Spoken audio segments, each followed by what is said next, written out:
Welcome, fellow synthesizer sickos. I'm Vulture Culture, and tonight we're checking out TVS Pro, Oberheim TVS Pro from GForce Software, the brand new, awesome analog modeled synthesizer. So tonight's going to be a lot of fun. We'll start off by checking out some presets, and then we'll do some sound design. You might be asking yourself, why should I buy this if I've already got a bunch of other SEM stuff, whether it's from Arturia, Cherry Audio, etc., or even from GForce themselves? Because, you know, there's, I think, 4 other OBX, OBE, OBEZ, and SEM from GForce alone.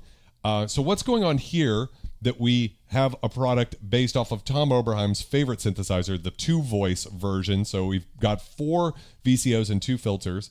And what I would say is probably the biggest reason would be if we go over here and we check out this awesome dual sequencer.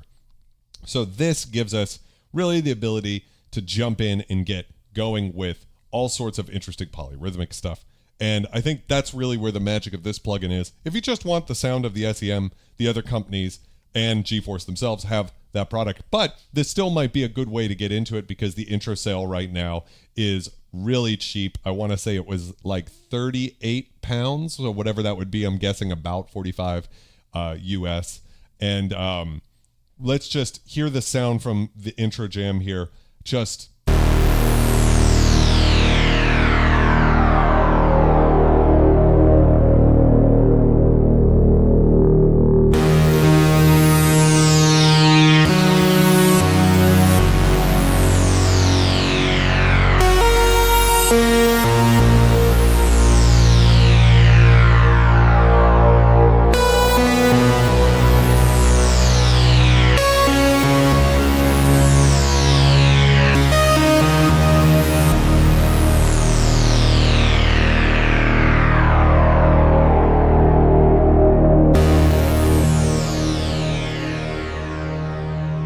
so if that right there doesn't sell you on it, I don't know what to tell you. But I actually think a big part of what makes these, we got like 600 presets here, so there's no way we'll cover them all. But really some of these other presets, I think, do a better job of showing what's possible with the dual sequencer. So let's jump in.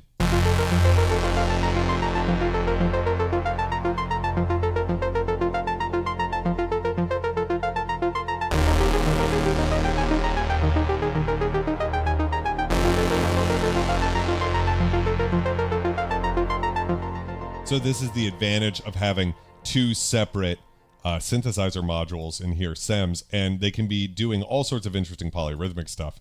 Let's try another one here, fragment rhythms.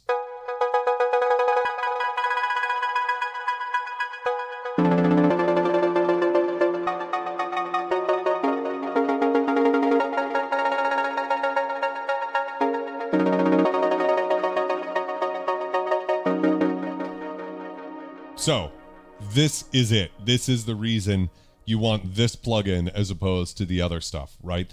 Because if this excites you, if you're into sequencers and some really cool stuff that can be done here, binaural beryllium.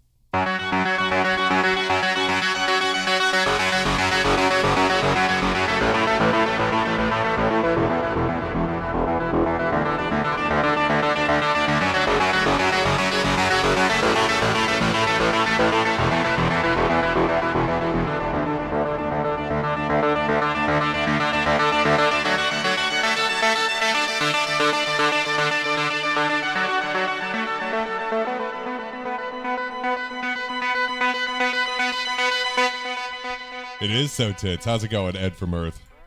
The Lost Nembib Two Voice. So I use this in the intro.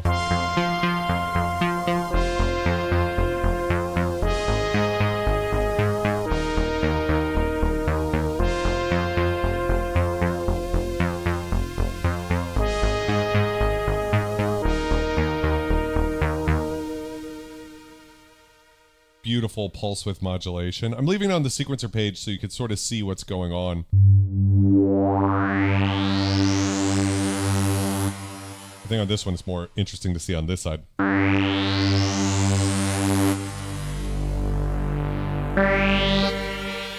So we we have two different synth sounds here. So as I play,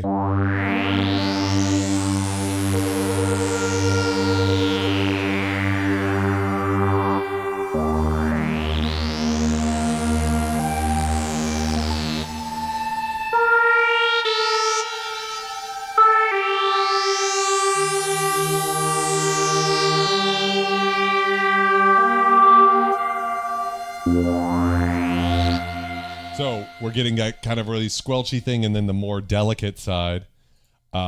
Just incredible.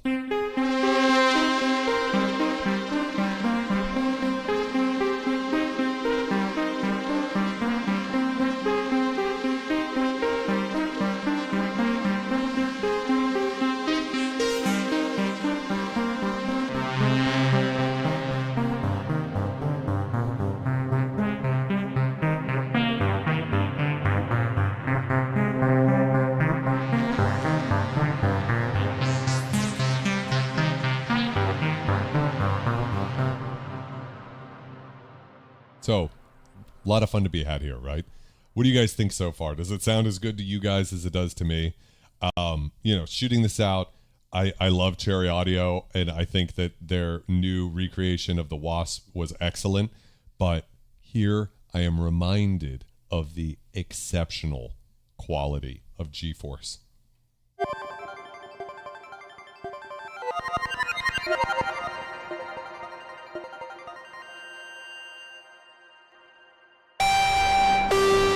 This is the first patch that actually sort of, this is Sulpaveda, and it's a really cool lead. So we're using, I think, both at the same time. Oh, no, we're not. Sorry. I did use this in the intro. So we have one that's this more crystalline.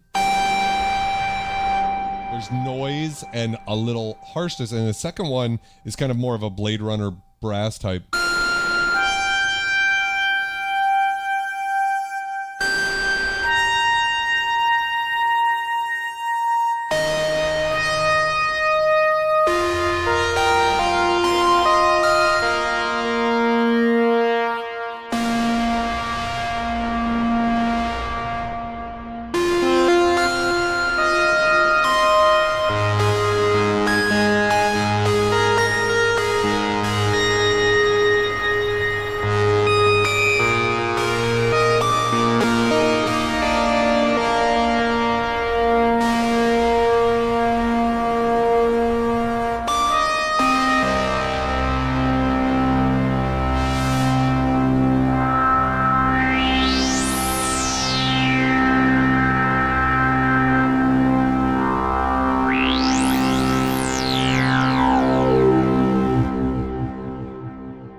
I mean, come on, right?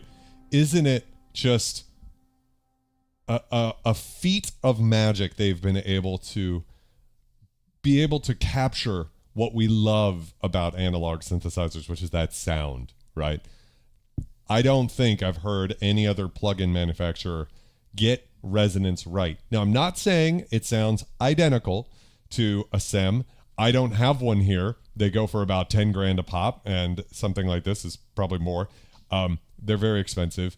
And for what it's worth, you know, I could understand if they aren't perfect, right? If it's not identical. I'm not saying it's not. I'm just saying if it wasn't, the critical thing here, and I always say this about digital filters, is when you crank the resonance, does it sound great?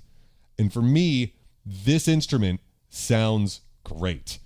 I don't care at this point if it's identical. That will make it the only instrument I can think of. GForce makes the only software instruments that I can think of where whether or not it's identical to the original becomes irrelevant because they sound so good. I could say that about Cherry Audio's Atomica. I love that. It does not. I can confirm it doesn't sound like a Polyvox exactly. But I really love the sound of that filter. And so this one is just, you know, something special too.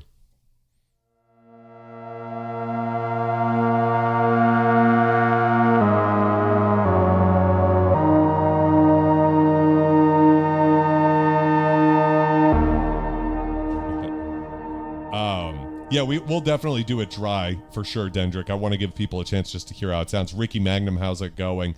And yes, you're right, Spirit, that the GForce stuff is the only stuff officially endorsed by Tom Oberheim himself.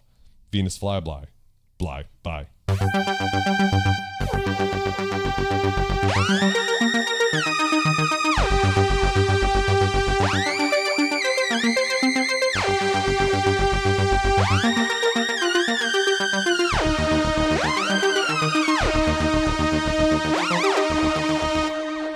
Oh, it's so good.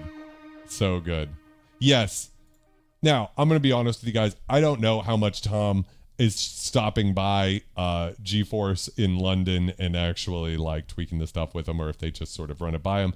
But this is, in his opinion, the best way to get the sound, aside from buying an Oberheim synth, of course.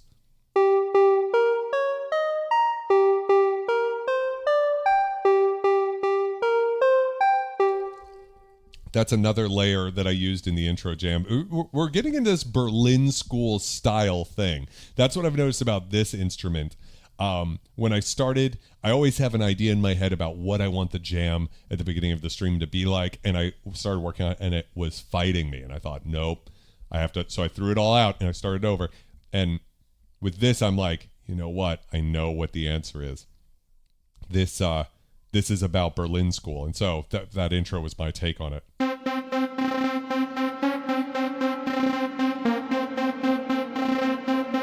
Oh, yeah. Oh, we've got like 2 layers here.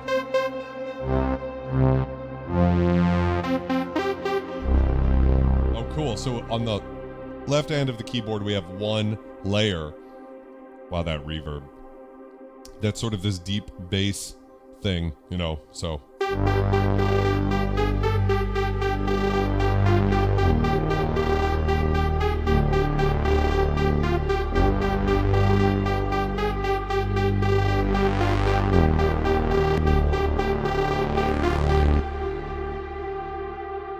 That reverb, though, it's so good. Hypothesis, how's it going, my friend? What do you guys think so far? Yeah, it is interesting. This is the second time that GForce has cucked Behringer by putting out... Behringer just came out with the Two Voice Pro, and GForce is following up. Behringer came out with the Lindrum. They came out with their version. I wonder if that's a coincidence or not.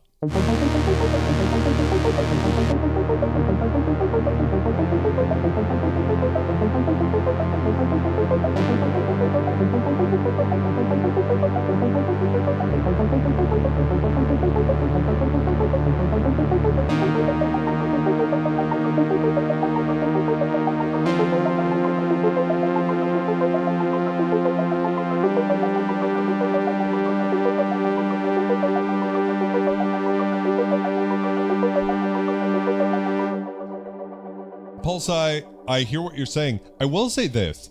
I do have a major issue with any company that puts out a clone and does not do their homework and does not make it sound close. Now, it's okay if it doesn't sound identical. I understand that it's very difficult to get, whether it's digital code or the actual hardware clones, to sound identical. That is okay if it's not perfect, as long as it's in the ballpark. What I can't stand is when they cut corners and they do things that show that they never really cared in the first place if it was close at all. When they get envelopes completely different than the original hardware, or the signal flow completely different, or the resonance compensation of the filter completely different than the hardware. All the quirks of the hardware that were there.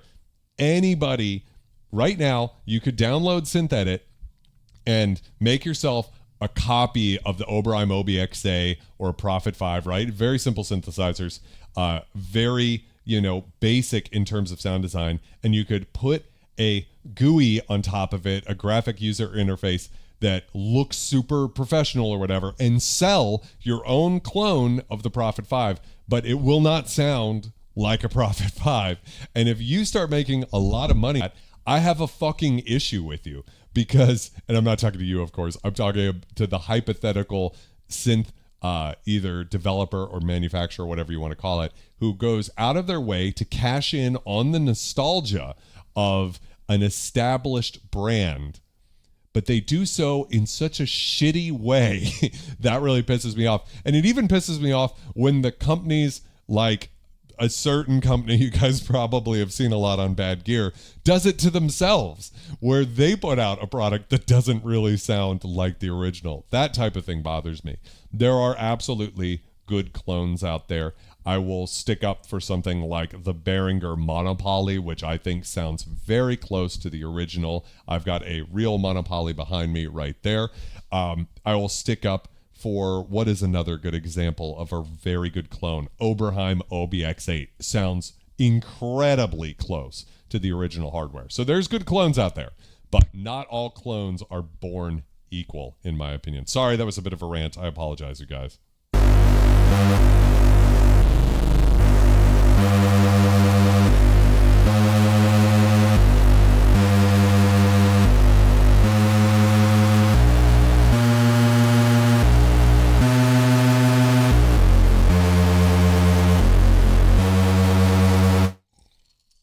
DeCarmick asks, do you think hardware manufacturers should come down hard on software companies? That's an interesting question that I am not qualified to answer, I would say. Chris Farrell asks, what do you think of the Roland JD08? That is the recreation of the JD800. I have a JD800 back here.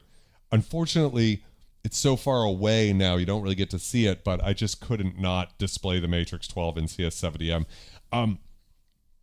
I think the JD800 or the JD08 is good, but I hate that they used a generic emphasis on the word generic here. Like, does this not blow your mind that Roland couldn't put an emulation of a filter that is what now, like 30 something, 34 years old, something like that? They couldn't write a few lines of code that would make it possible to emulate that filter. Instead, just dropped a copy and paste filter they used from Xenology in on the JD08. So what I will say is I love the JD800, and I'm very happy that a new generation of synthesists have access to those sounds, because it is an incredible sounding synthesizer. What I cannot stand, though, is like, why cut the corners? And maybe it sounds good enough. Anders Jensen did a really good comparison. And when you're in the mix, like he did basically the same song with both the vintage hardware and the new stuff. And in the mix, I'll be honest with you, I didn't really hear a difference. So that's pretty good. But then when you're listening to the individual patches on them on their own, some of them sound kind of different, and it's because of that. And they also fuck the envelopes up. I forgot. Oh God, I wish I knew the guy's name. He's so cool. And he did a comparison with his JD800, and he was listening on the Iceman patch, and on the JD08, the Iceman patch had like a lot of attack to it that was missing, or like that wasn't there on the update. It was one of those things where the original patch is like perfect, and then the new version has this like percussive side to it or something like that. Very weird. And then there's also, of course, the sliders thing that Mark Anderson brings up, and Jim brings up the cheaply made stuff. I too wish that Roland would, there is a market for small synths, so I get it. I don't really blame him for that. What I do blame him for is the sound, in my opinion. Yes, and so sometimes some company like Synthwork, Harrison, that seems pretty cool. I would like it if Roland released the D05. That is an almost identical clone, and that was made very well. So yeah, I would say I would check out Anders Jensen's video, because I think that's a pretty good indicator. I will say that perhaps I'm a little finicky or nitpicky. That might be my bias. That's what we fucking do on this channel, though, I should say. This is a channel for the truly depraved synthesizer freak who cares about nuance and authenticity and things like that. And that brings me back to GForce, where here we just have such an attention to detail. And I'm going to add one more thing, and then I'll shut the fuck up and play some more presets. Recently, Marcus Ryle did an interview with Michelle Moog on the Matrix 12. And when he was talking about software, someone brought up Arturia to him. And he said, hey, I'm super familiar with the hardware because obviously he made it. And he goes, I don't think the Arturia version has all of the quirks of the original hardware. And then he went on to say, but the GeForce stuff does. Those guys, he goes ahead and recommends it. Obviously, he works for Sequential Oberheim, so take it with a grain of salt. But I was quite impressed to hear him say, hey, you know what? GeForce is where it's at as far as software is concerned, that they go the extra mile to capture those little quirks in the hardware that maybe some other manufacturers are missing. For what it's worth, I really like Arturia too. I'm not downplaying Arturia. I'm just, bringing that up. So you guys make your own choice there.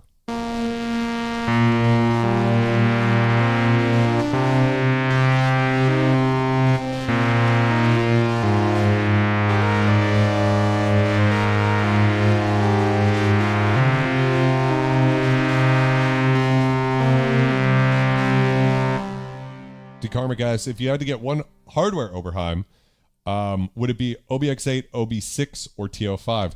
What's interesting about that is I think there's a different person for each one. I'm insane. I've got a Matrix 12 behind me. I would probably go with OBX8 just because it's like the Mac Daddy of the line. But I think for most people, most of the time, and in some cases myself, TO5 is the way to go. 5 voices is a little... I wish they had like an 8-voice version of that, but it's got the SEM filter and it can do the blend. And that's something missing from OBX8 that you get in the OB6 and TO5 is the ability to morph between the filters, which you can't even do on an expander. G-Storm Electro shows a demo of how you can do it with a Matrix 12, which is super interesting, but...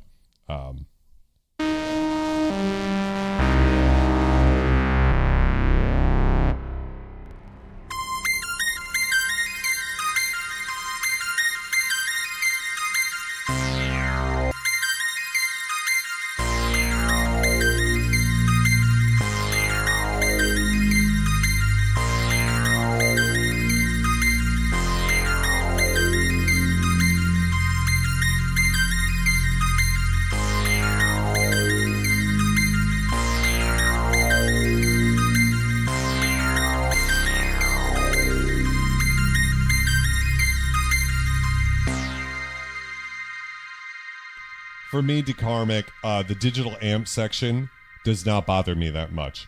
I think when you're going for TO5, what you're talking about is a synthesizer that can do things like FM that no Oberheim could do. Not really. I mean, maybe the Matrix 12 could get close. I don't know. I haven't tried.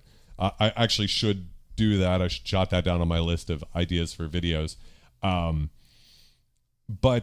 when it comes to it, the TO5 is like the modern Oberheim thing. It's got the SEM heritage. OBX8 also emulates the OBXA and the OB8, which are not really like the OBX and SEM and the 2-voice, 8-voice, all of that. They have a very different sound. So it's kind of got both of those flavors. But I'm not worried about digital amps. The thing is that digital envelopes are used on all of the Oberheim synths, including OBX8. So the discussion is about Behringer UBXA from Chris. And UBXA from Raw Sharpness. How's it going? Potide says my UBXA arrives tomorrow. I just love 2 big-fisted VCO chords. All right, so Potide, I want to hear what you have to say about it. I'm very interested because I always have to give my opinions once a year on my best synths of, it'll be 2026 video coming out. And I rely mostly on the opinions of the people who watch this channel because I have a lot of synthesizers, but I'm not interested in buying all the new stuff that comes out every year. DeKarmic asks, would you be concerned about an excessive number of analog to digital to D to A cycles, or is that consequential? I'm team inconsequential. Shortly to answer the question. Let's check out some more sounds.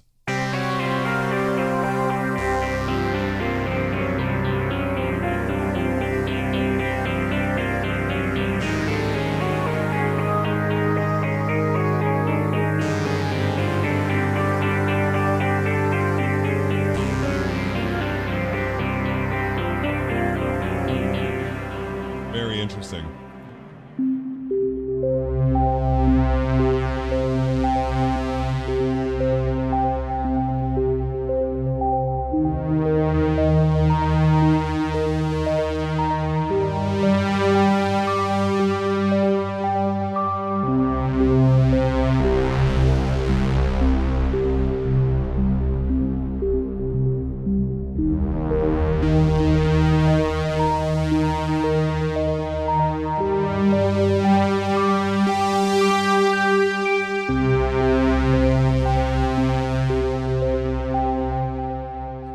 For me, TVS Pro absolutely is in that Tangerine Dream Berlin School sort of territory.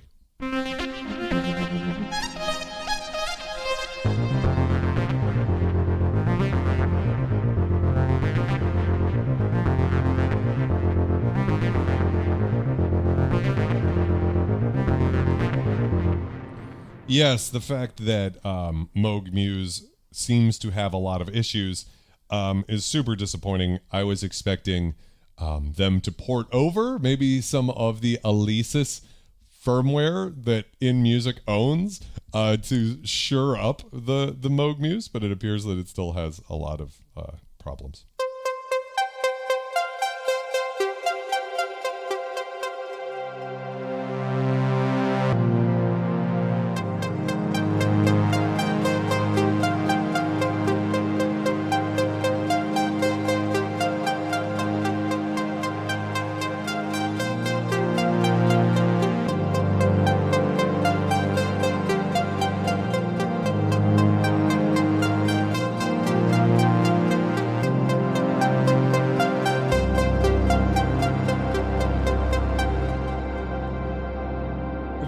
I do not think it has anything to do with being Chinese built.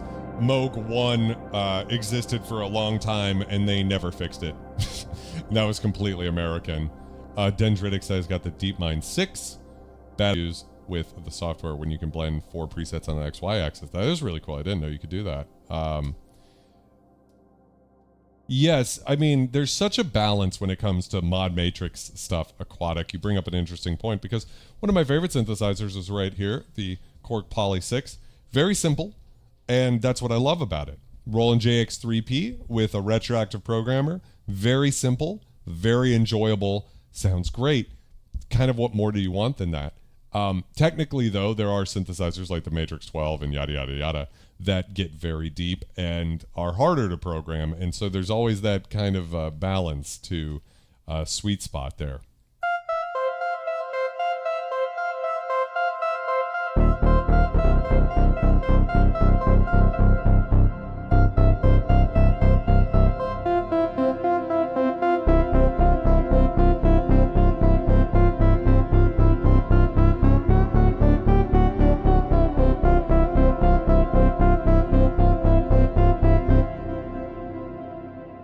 Prophet X also kind of buggy. Yes. 76 keys is great. I'm happy with 61 keys. Most of my synths are 61 keys. Insomnia Noir, yes, it does. It really does sound great.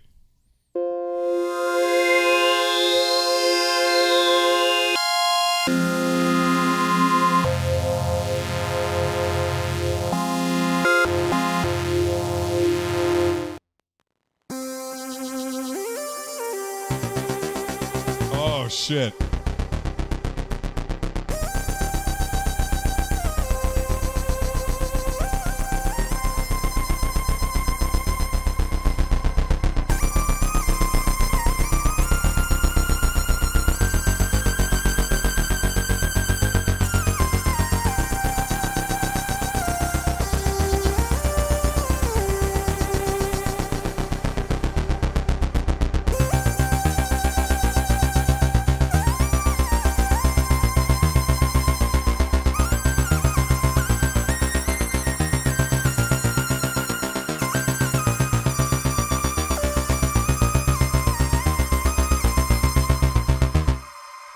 Yeah.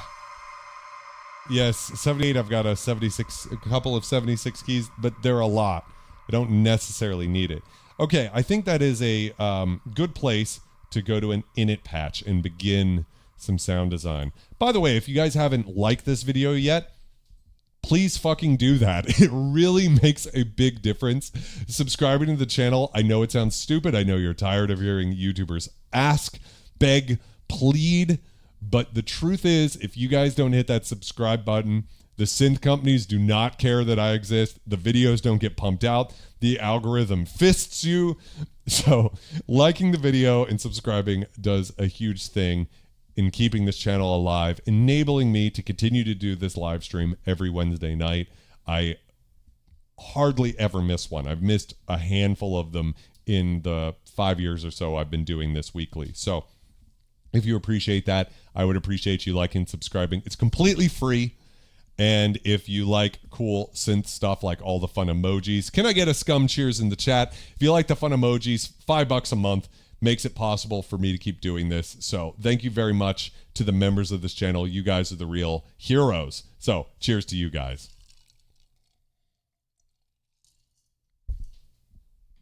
Oh, that's awesome, Mark. I do think it's a good piece of software.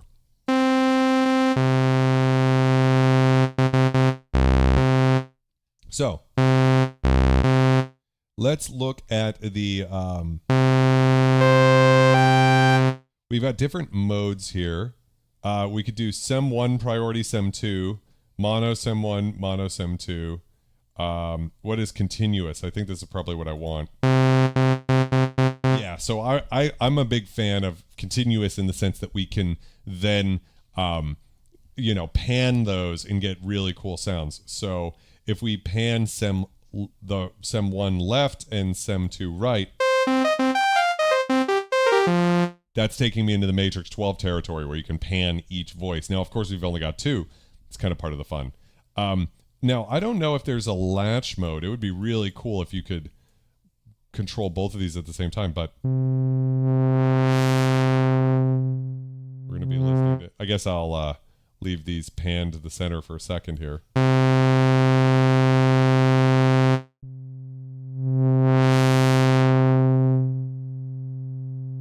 Ron, welcome to the stream. How's it going? Stefano, welcome. We got a bunch of people here. Thank you guys so much for all of the support.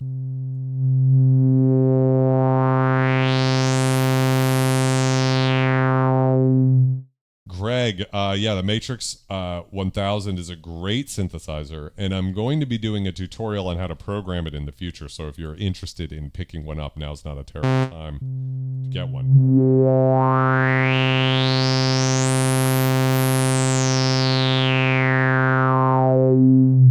It just sounds perfect. I think the resonance is great. Captain Ron, I loved that movie when I was a kid.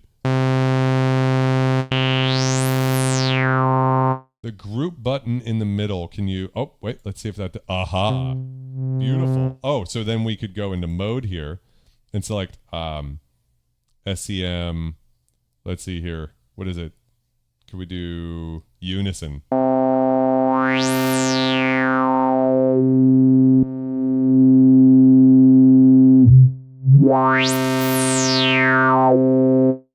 Very dirty when we crank it like that. We could move it into notch.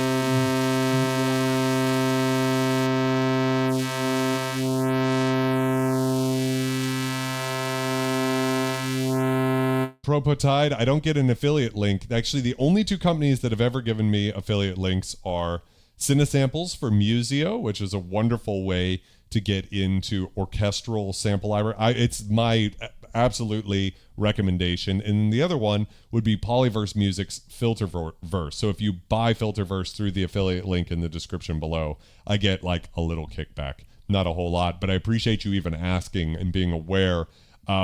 My synth channel is not quite big enough for me to have a badass affiliate link. But I think there is a comment section when you buy products, and usually, and if you put in there, hey, watched Vulture Culture's stream and I bought this because of that, that helps me out. I know they read that stuff, and you know, that would be cool, but don't worry about it too much. Let's go ahead and add some attack and decay to the envelope of the filter and see what we get.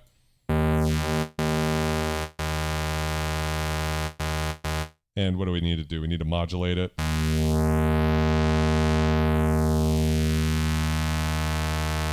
So what we can do is ungroup them now, and then we can move this back to a low pass filter, and everything else is the same.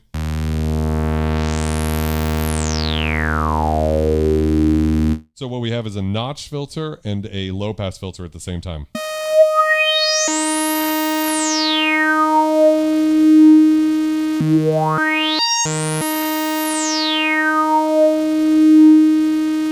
Put group back on and add a little decay.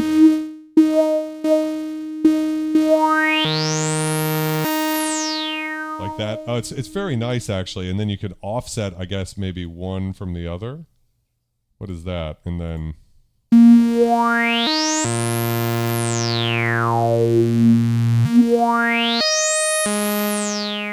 so now we can take it out of unison mode and go to continuous, and we can pan them, and now we'll get that.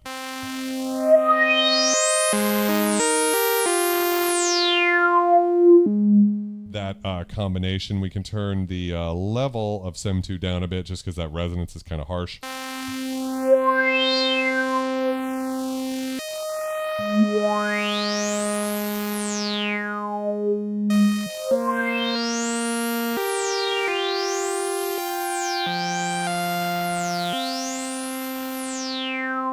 Let's turn the phaser on.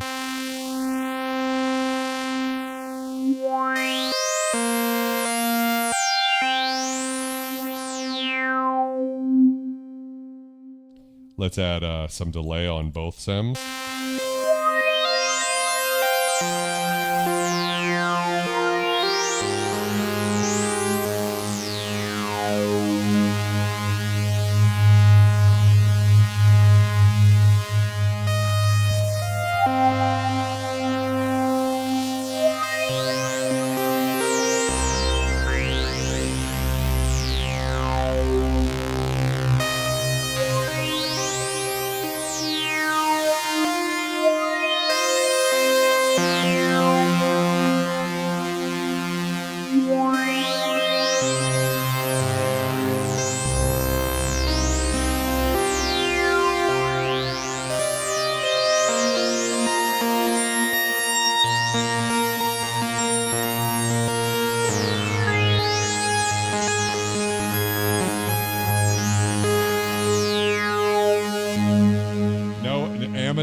Amazon, no Perfect Circuit. Perfect Circuit, I just guess I'm not at that level yet where Perfect Circuit will give me one. I'm not sure what's up with that.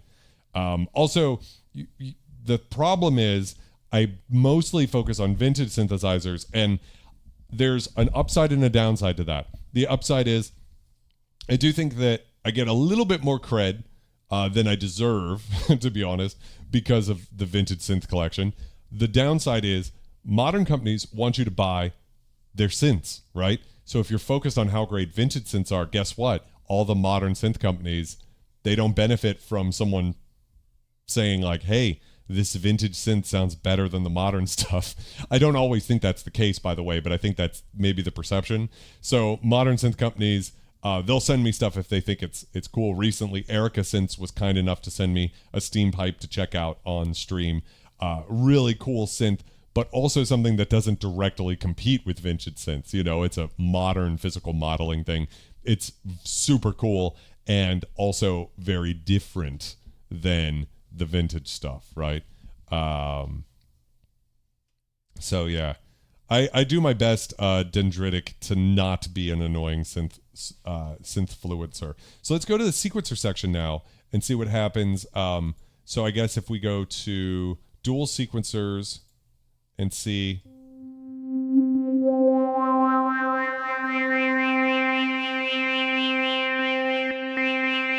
Oh, we should go back here and turn the attacks down here.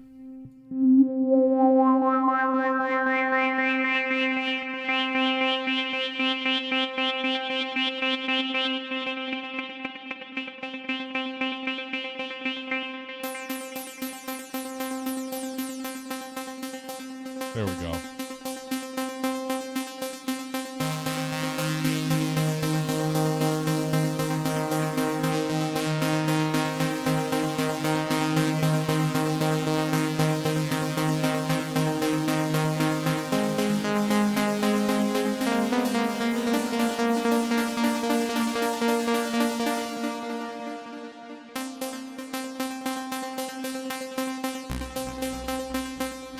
Okay, so let's see here if I go to... Let's add some G's in here. Ooh, these are a little difficult to get perfect, which that's a little...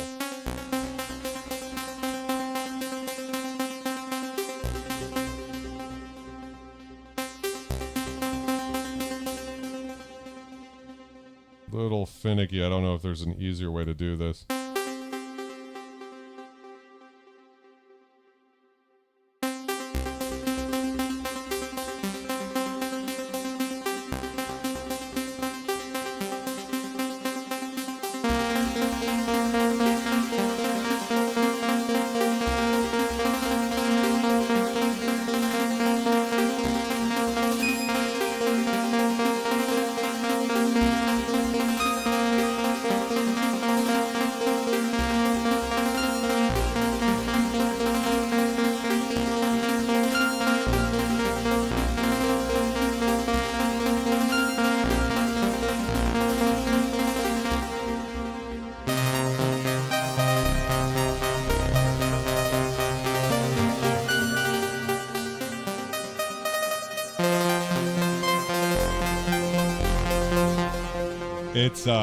It's already there, right? It's already super interesting.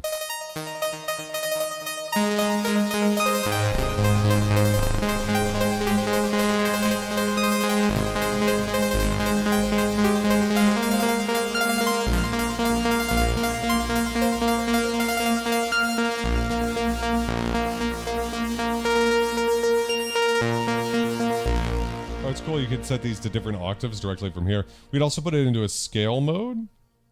So that's super interesting. What is this, like harmonic minor? Yeah, it sort of like quantizes it. We've got random mode. Oh yeah, let's put it into random mode. That's what I'm talking about.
So you'll notice here, I actually have control over, so we got saw on the left here, pulse on the right, and then we can control the modulation, the pulse width from VCO 3, which I think is hidden back here. Yeah, so we can control pulse width modulation.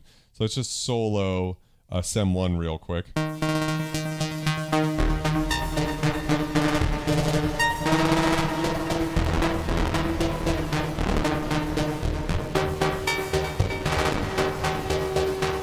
Oh yeah, and let's see, is there a mixer for that? Where do I have that?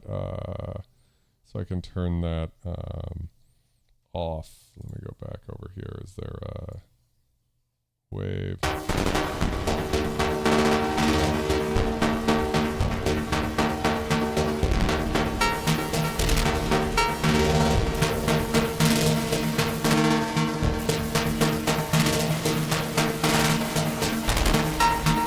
Interesting. I wasn't expecting VCO 3 to be audible.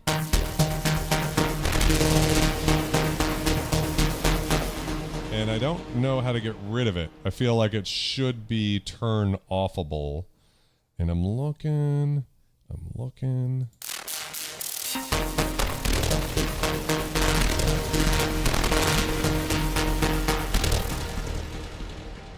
Synthex is incredible, ProPeptide.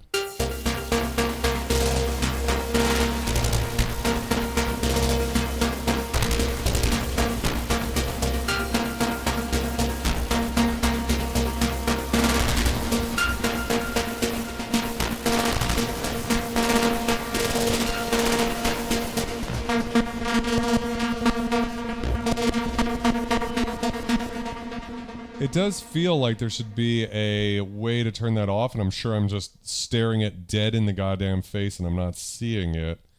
But the truth is I do not see it.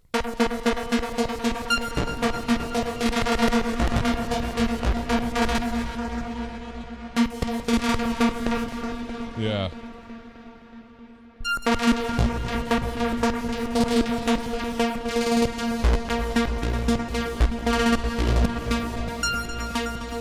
Anyways, I mean, it is very beautiful what we can do here. Let's swap the sides just for fun.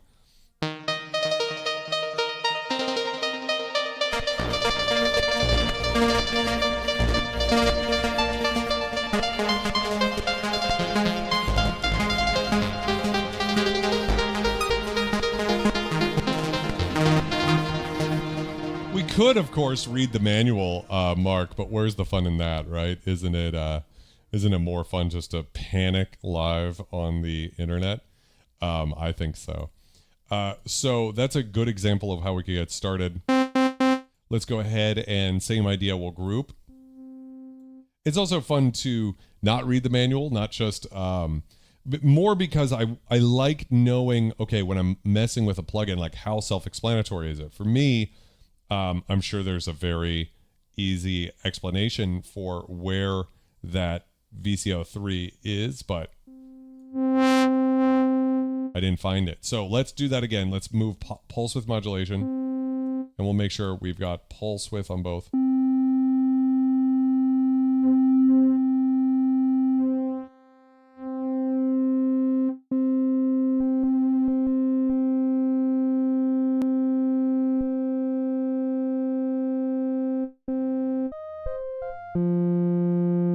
And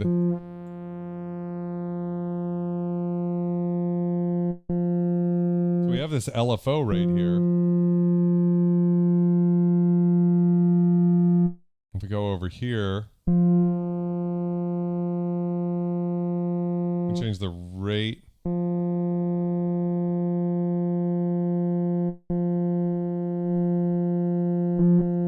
It's interesting. Moving the LFO rate doesn't seem to do much. Interesting. I don't know what I'm doing wrong here.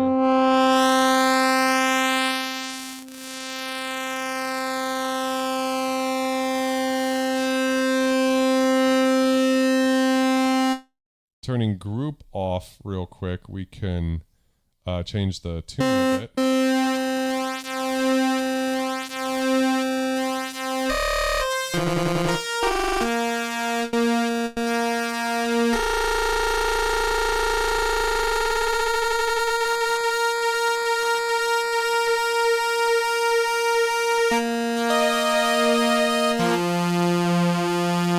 Interesting. Group back on.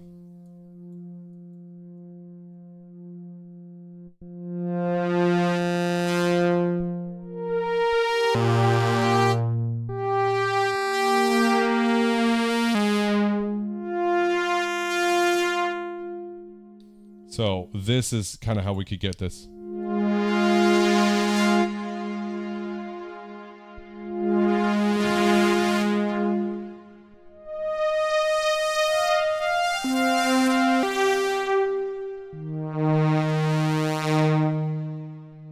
So there's got to be an explanation there, but it's okay. I accept it for what it is.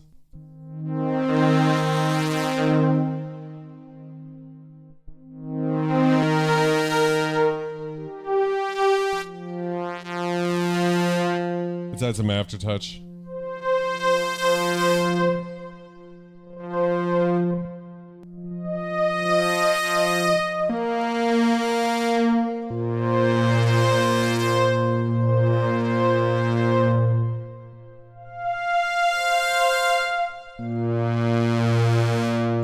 It's a very beautiful type of sound, isn't it? You know, this sort of...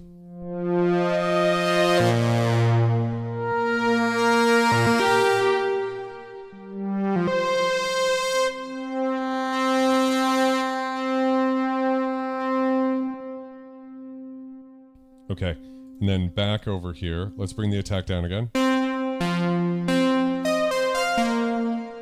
And what we could do is go into the sequencer again, down here. Put the mode into dual sequencers.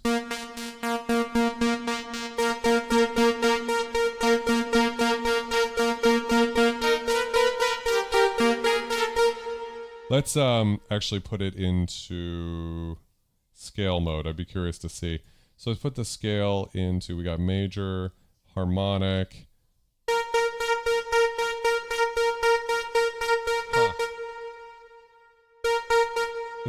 Let's just try C harmonic on both of them. I think that's what that means.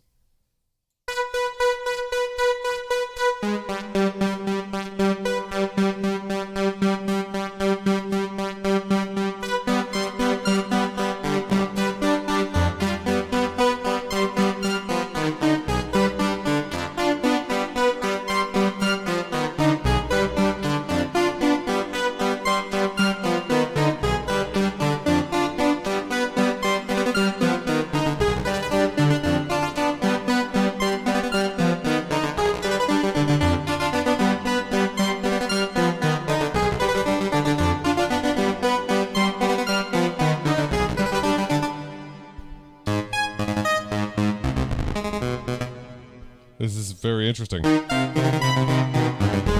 should go with C's.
Massive.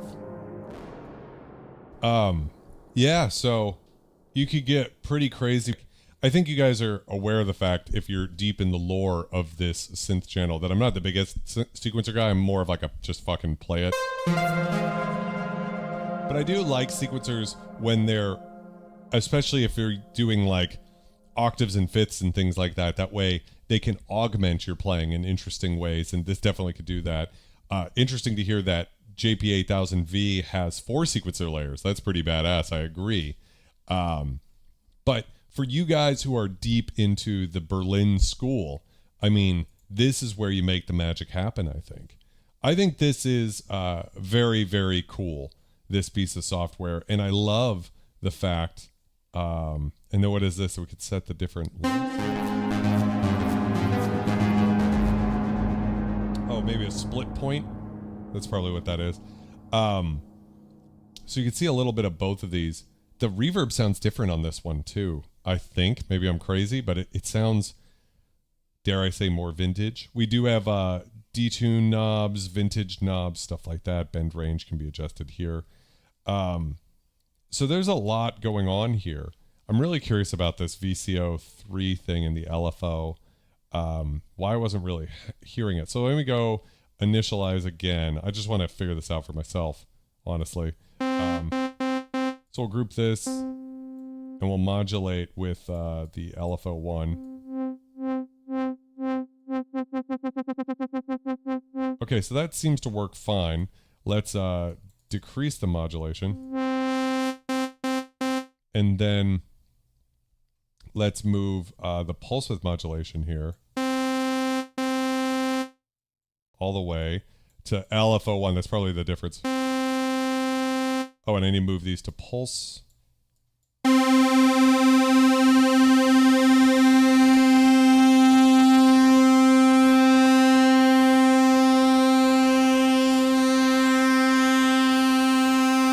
And we can put it into unison mode.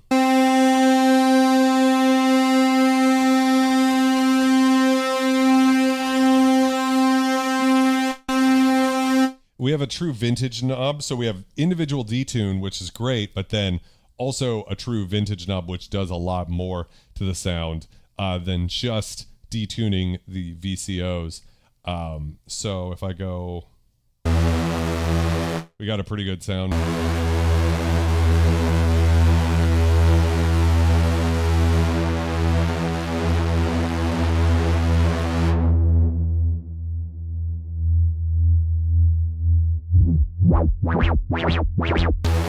So let's go ahead and bomb Sawyer.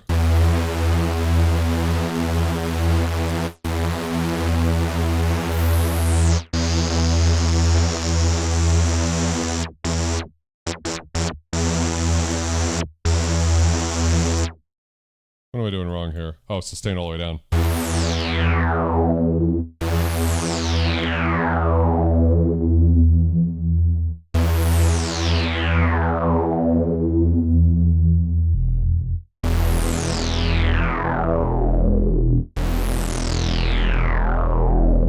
There she is.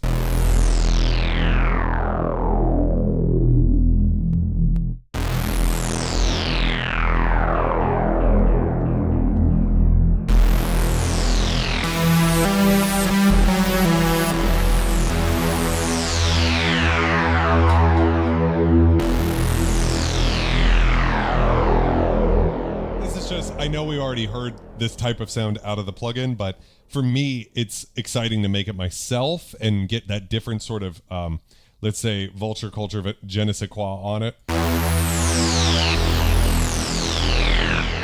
Mighty Pinto, how's it going, my friend? I love the song Metal. I don't know the notes off the top, but dun, dun, dun, dun,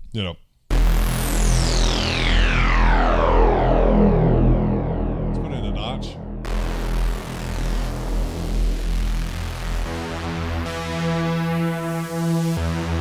This is actually kind of beautiful.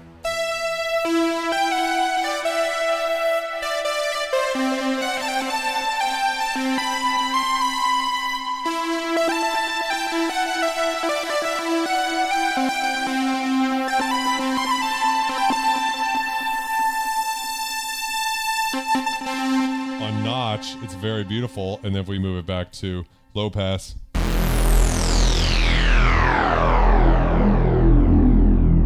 That's the thing, Keith, it's one of those things where when you crank the resonance on the synthesizer, it sounds amazing. Again, maybe it doesn't sound identical to a SEM. I don't have one here to compare, but it sounds great. I don't know if I'm crazy. I was watching Starcy Carr's demo of the Behringer TVS Pro, which doesn't give you any sequencer, by the way. It's one of the tricks that Behringer uses to get their prices down, is they'll strip features out that were there in the original and they're just not there anymore, and people don't notice because they don't really know any better or they don't care. They're like, I've already got a sequencer, whatever, that's fine. This has the dual sequencer, which is pretty incredible. But when I was listening to Starsky Carr, and I want to make this clear, Starsky Carr, I hold him up here. Him and Alex Ball are the two synth tubers that I strive to be like the most, you know. But I didn't think the Behringer TVS Pro sounded all that good.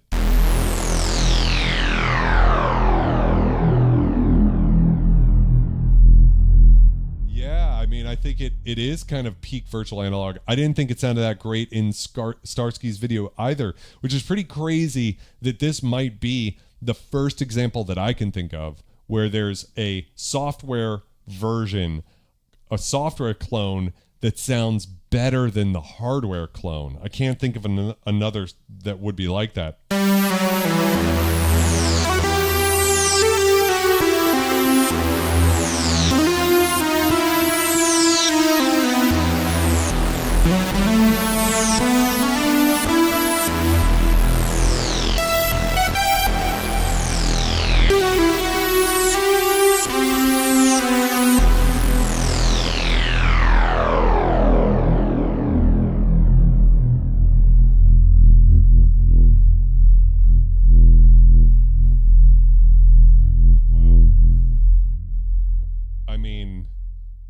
There really isn't a comparison to something that can sound this great. I mean, I'll be honest here, even if we turn off the effects here real quick and we just hear that again, but dry.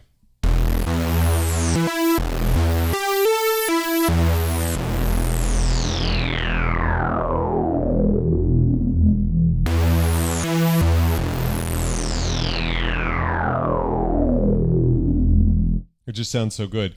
I honestly think it would be hard for my Matrix 12 to necessarily beat that sound in a shootout. It's not that the Matrix 12 can't sound great. Maybe we should do that. Maybe we should do a shootout between the GForce stuff and the Matrix 12. I don't know. If that's something you guys would be interested in hearing, let me know. By the way, I don't think I ever ended the poll. Most people want me to do Prophet 600 versus Prophet 12. So we'll do that next week. Sorry that I never got back to that. It really does, Sebastian. It's just kind of incredible. So since you're here, my friend, why don't we do one more little sequence here. So we'll put it into, let's see, Unison Sequencer. And then we will go to the panel and go to, and then go back over here, go to Group. And we can detune them.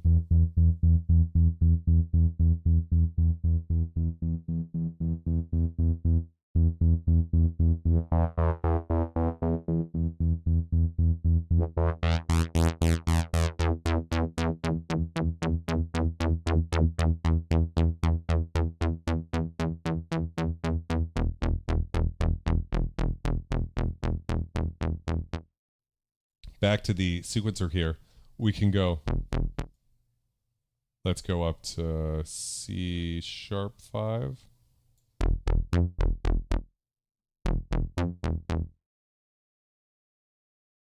Let's get into some like kind of industrial territory here. And can we disable one by dragging it all the way? No. It'd sort of kill it by just bringing it super low.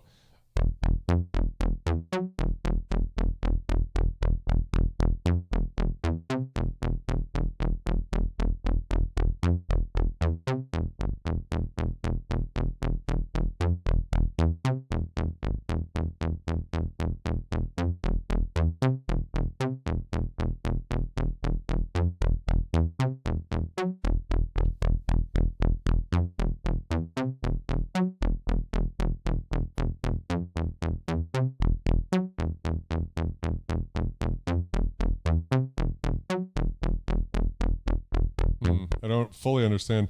Oh, I forgot too. Let's initialize this, and we can actually record in here like a sequence. Let's try that out.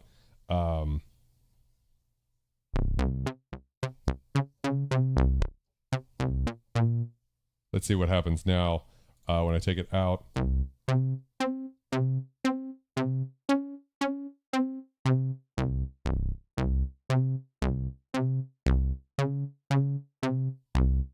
interesting.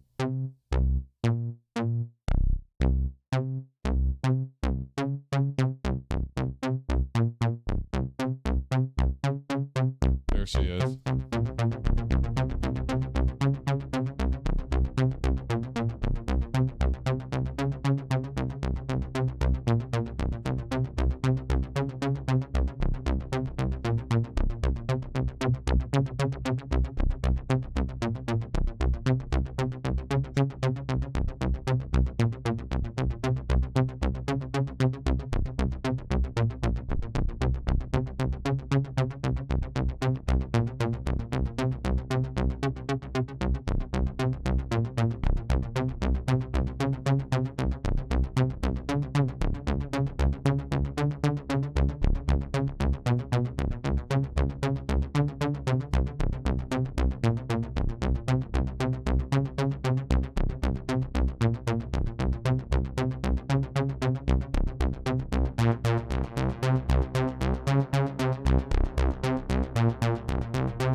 Dub Station Zero, how's it going, my friend? Yeah, I mean, I've said a couple of times, like, for me, this is not necessarily about being identical to a SEM or giving the magic of a SEM or a two voice. But what's so great about the GForce stuff is the resonance when you crank it. I mean, it's at max resonance and it just sounds really great. And listening to that, like what Sebastian was saying, it's like real easy to forget that this isn't an analog synth with how great the resonance sounds. And yeah, Arturia makes great stuff too. Cherry Audio makes great stuff. But I do think GForce, for me personally, still seems to be at the top here. Achromatic Faith, welcome. Thank you for being a member. That's awesome. So yeah, I think that's like kind of a you know, for more better or worse, that's probably an okay place to call it for tonight.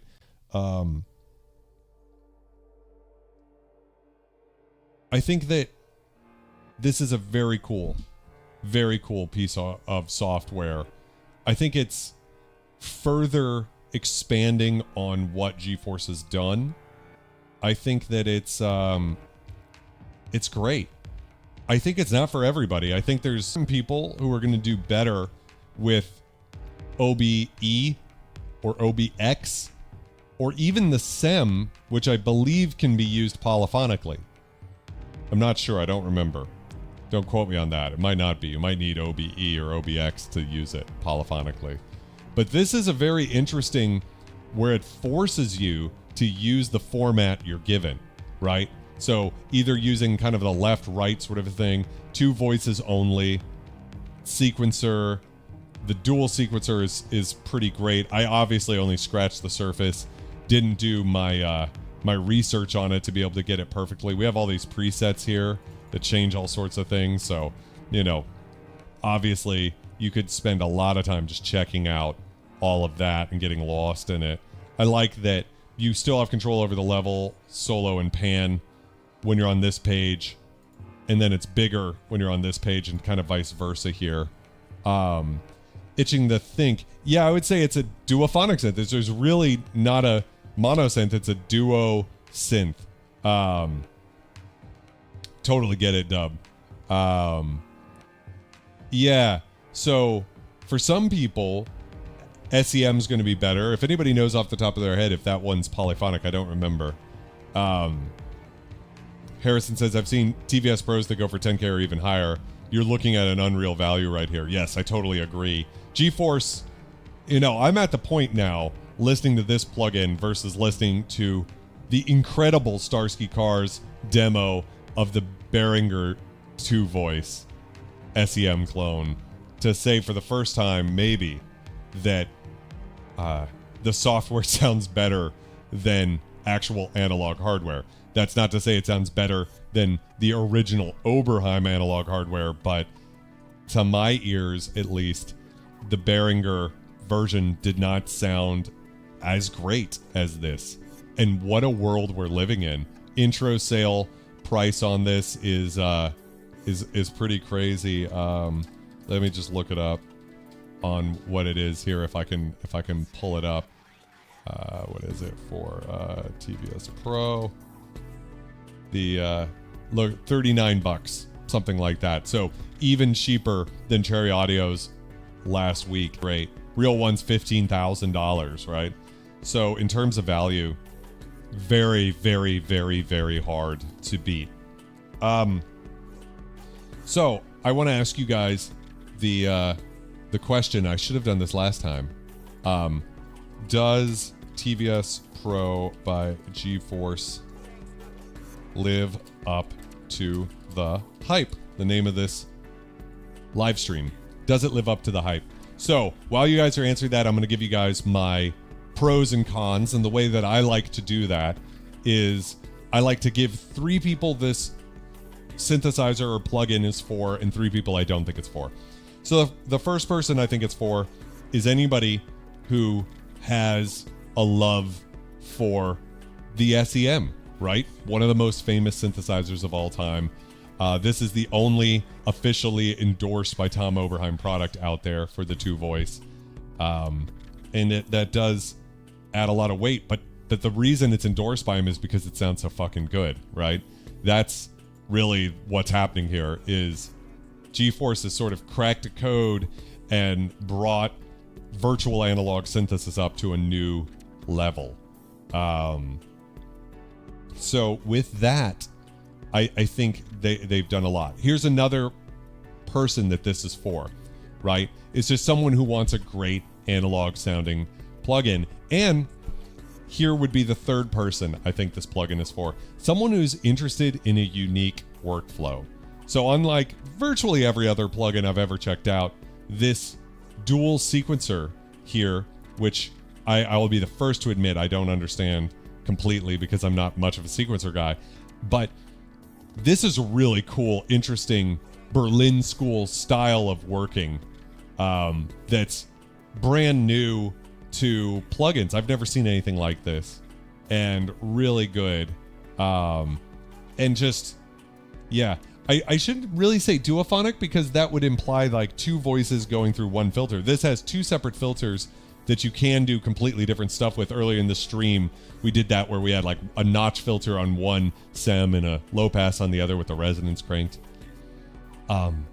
So that would be my third person. Someone who's interested in, why do we like hardware synths? We like them because the workflow inspires us, and they're all a little different, so they all kind of take you down different avenues. And I feel like the software is a little different from any other piece of software I've seen, which is pretty hard to do in 2025, and I think GeForce should be commended for that. So those would be my 3 people I think this software is for. Let's give 3 people I don't think the software is for. I don't think this is a good one for beginners. I think that OBX is probably the best one for beginners. Maybe OB1 actually is a really good one too. The reason being that obviously you can't play full chords with it, which is You know, we were talking about that last week with Yellow Jacket, Cherry Audio's recreation of the electronic Dream Plant Wasp, a monosynth. Like, the fact that you could do polyphony and everything with it almost kind of takes away from the magic of it. And I think that's what we have here. There's a magic to the Two Voice. There's a reason Tom Oberheim said the Two Voice was his favorite iteration of the polyphonic SEM synths. There's a magic here, but it's not for beginners. It's not for someone who's just starting out, because it's a wonky way to work, you know. So sub 25 not long ago, I feel like Trent Reznor. Nick Destruct, how you doing, my friend? Uno Synth Pro, also a very good one, for sure. Bent Tresner. So I think that's the thing. Here's another person. If you, when it comes to software, you either prefer hardware sequencers, which is a very valid point. I think I would prefer a hardware sequencer. This is a little finicky for me, messing around with this. The sequencer, it's great. I don't know if there's different modes. This would be interesting. No, it's not it. No, it's just, here we have like kind of, we can move between the two modes.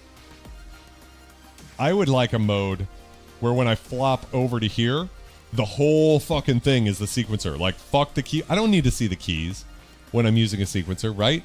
Like, I know what I'm playing.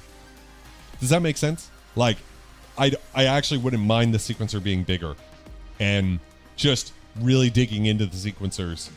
That would be cool for me personally. But so it's a sequencer-based workflow, I think. That's what's unique about this plugin. That's going to take you in a completely different direction than using something else. So for better or worse, right? This is like a polyphonic sequencer dream, as far as if that's what you're into. If it's not what you're into, though, there's a bunch of other... Whoopsie daisy. There's a bunch of other plugins. Sorry for scaring the shit out of everybody. There's a bunch of other plugins that will do that better. And then I think the third person that this might not be for is someone who's looking for just a whole bunch of different sounds. Because one thing I can say about the SEM is, yes, you can get a lot out of it, especially because of the low pass, notch, high pass, and band pass filters. So you can get a lot there. One thing I'll notice, though, over the course of the stream is, and maybe it's just because the SEM itself was this way, kind of bright, but there is a kind of a more high end than I'm used to. And it's a very sweet high end as opposed to other like shittier digital synthesizers. This has a very beautiful high end. I don't think it's bad, but it does have a lot of high end, and it has a certain kind of flavor, right? And I think you can hear that. You've heard it on some of the other GForce stuff. This one in particular has a very GForce flavor to it, if you know what I mean. OB1, very unique, different kind of flavor. This is probably the most GForce sounding plugin. I know that's a crazy thing to say, but it just has, like, if they have a sonic signature, this is it. And that's not for everybody. Or it might just be a flavor you want to bring in sometimes, but not all the time. And this plugin is not as wide-ranging. And that would be maybe the one area where I might say Cherry Audio Yellow Jacket, maybe even a little more flexible than this, could go, do different types of sounds a little bit easier, because this is going to have that authentic SEM sort of vibe to it. Yeah. Yes, Deb. So the SE1X, discrete, and it's a SEM hardware filter. Yes. Yeah, I'm sorry, Damien. Didn't mean to scare your dog. I would love to see Nine Inch Nails one day. I just have to, the tickets cost about as much as a Kawhi K3. Yeah, VST of Mini Freak, also very good. So that's what I mean. There's VSTs, like a VST of Mini Freak is going to take you a lot further in terms of range, but maybe not as much in terms of, just if you love that particular sound. I do think this is what GeForce has done is created plugins that are as gorgeous sounding, as analog synths. I'm not saying as gorgeous sounding as the original SEM. I'd have to compare it to actually say. But what I could say is the resonance sounds amazing. It sounds really great. And that's what I care about. I want a synthesizer, plugin or software, hardware, doesn't matter, that is inspiring, and that when you crank the resonance, it doesn't sound like a fucking ice pick going through your eye, but instead, encourages you to do that. So, yeah. I think that is where I'm going to call it for tonight. Let's go check out the poll. 95% of you guys said yes. That's awesome. So only 5% said no. Not quite the hype. So without a doubt, then it's pretty much fair to say that it does meet the hype. So with that, next week we'll be checking out the Prophet 600 versus the Prophet 12. That'll be a really fun stream to really just kind of look at, okay, Prophet 12 might be Dave Smith's favorite instrument that he made recently anyways, that has just such an incredible sound. But I found myself kind of feeling the oscillator section was maybe not all the way there. For me personally, a little JP8000 for my liking. And I'm really curious to see, shooting out those oscillators against each other, how much of a difference you get from the all analog signal path of the Prophet 600, and also comparing the filters, because the Curtis chips that go into most of the DSI synths are not the same. They're similar but not the same as Curtis chips, and there might be something to those sounding better too. So with that, guys, I think that's a good place to call it. I just want to, real quick here, guys, if you'll give me a second, actually, just let me jump in here. And I want to just shout out all the members of the channel here. So I'm going to just go here and let's see here. Let's go by total time. Yeah, here we go. So we're just shouting out everybody who's a member of this channel. So Anna, Nikki, Dub Station 0, Andrew, Vulture Mom, Aquatic Borealis, Douglas Edge, Ambient Notch, Jason, I appreciate you, Nathan, Ty, Tracy, 40 Thieves, Mind Idiot, Max Maxon, oh, things moving here, Todd Phipps, Sari Marchenko, Nunya Bidness, Tootie Cat, Paul, Taryn, Hypothesis, Dave Serber, Pliskin, Jim Abbey, FSP, Nick Destruct, Ed from Earth, MIDI Alchemy, Synthsonic, Damien. Oh my gosh, I'm losing for some reason it's jumping around. It doesn't like, whoa, come on. Oh my gosh, I don't know what's up with this. It's unwell. Damien, Mike Thompson, Achromatic Faith, Visions, and Mingus. Thank you guys for being members on this channel. It's you guys who make it possible for me to keep doing this every week. So thank you guys very, very much. You guys are phenomenal. So with that, continue to be excellent, guys, and I will see you next week.